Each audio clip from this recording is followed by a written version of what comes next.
সরকারি চাকরিতে প্রবেশের বয়সসীমা ৩৫ বছর করা সংক্রান্ত শিক্ষামন্ত্রীর প্রস্তাব সম্বলিত ডামি অফিশিয়াল লেটার নিয়ে চলছে নানা জল্পনা কল্পনা।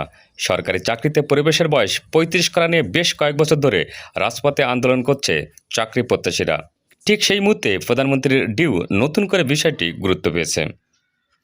এ বিষয়ে রোববার জনপ্রশাসন মন্ত্রী ফরহাদ হোসেন গণমাধ্যমকে বলেন, শিক্ষামন্ত্রী করা প্রস্তাব নিয়ে প্রধানমন্ত্রীর সঙ্গে আলোচনা করবেন। প্রধানমন্ত্রী যে সিদ্ধান্ত দেন সে আলোকে পরবর্তী করণীয় নির্ধারণ করবেন। জনপ্রশাসন মন্ত্রী চাকরিতে প্রবেশের বয়স ৩০ বছর রাখার পক্ষে যুক্তি দিয়ে বলেছেন, বিষয়টি ইতিপূর্বে জাতীয় সংসদে প্রধানমন্ত্রী নিজেই ব্যাখ্যা করেছেন, সরকারের অবস্থান পরিষ্কার করেছেন।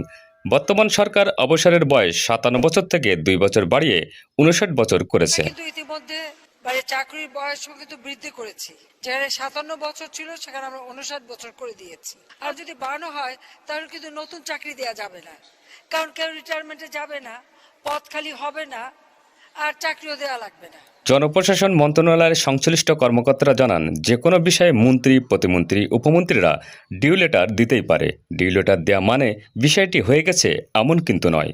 বিষয়টির উপর জনপ্রশাসন মন্ত্রণালয় বিচার বিশ্লেষণ শেষে প্রধানমন্ত্রীর সদয় সিদ্ধান্তের জন্য পাঠানো হবে।